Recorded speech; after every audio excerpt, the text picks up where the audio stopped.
Ada geografi Alkitab, juga sejarah Alkitab yang perlu kita ingat ketika kita membaca Alkitab. Dan sesungguhnya, hanya ada dua peta yang kita perlukan, yaitu peta seluruh Timur Tengah dan peta tanah perjanjian yang terletak di Timur Tengah.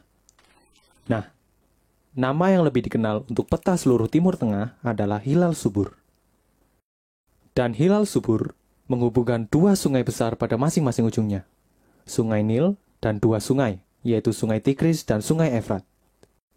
Ini adalah lembah-lembah yang sangat subur.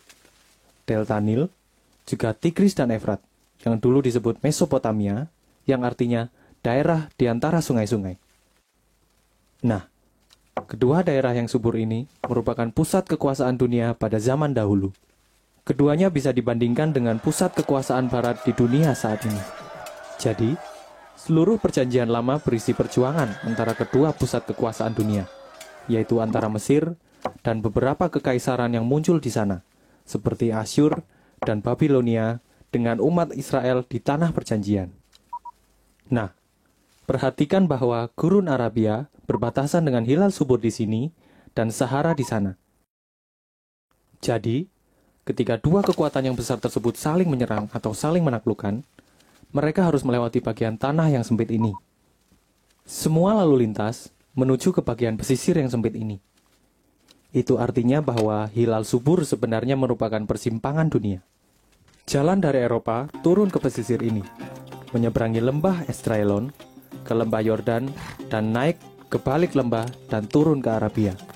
Jalan dari Afrika naik ke pesisir ini, menyeberangi lembah Esdraelon, yang juga disebut lembah Yizril, naik ke Kapernaum, melewati Damaskus, terus ke India dan China. Jadi sebenarnya, persimpangan dunia memang terletak persis di sana, di sebuah bukit kecil yang disebut Megiddo.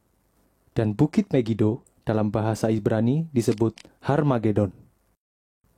Disinilah, di persimpangan dunia, sebagian besar pertempuran besar sepanjang sejarah terjadi. Menghadap ke persimpangan ini adalah sebuah desa kecil yang disebut Nazaret. Dan seorang anak laki-laki dari Nazaret dapat menyaksikan dunia berlalu lalang. Dia dapat berbaring di bukit, seperti berada di ruang tunggu bandara, menyaksikan semua orang dari berbagai bangsa datang dan pergi. Karena itu, mereka menamakan bagian utara sebagai Galilea dari bangsa-bangsa, karena wilayah ini adalah persimpangan internasional. Sedangkan di wilayah perbukitan bagian selatan, lokasinya terpencil dan budaya Yahudi sangat kuat di sana.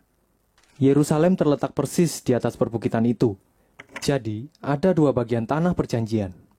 Bagian internasional, di mana segala bangsa datang dan pergi, dan juga ada bagian perbukitan yang terpencil dengan budaya Yahudi yang kuat, dan Yerusalem ada di sini. Jadi, Anda dapat melihat pentingnya wilayah ini. Tuhan menempatkan umatnya pada persimpangan dunia, sehingga semua orang dapat melihat mereka, dan mereka dapat menjadi contoh kerajaan surga di bumi.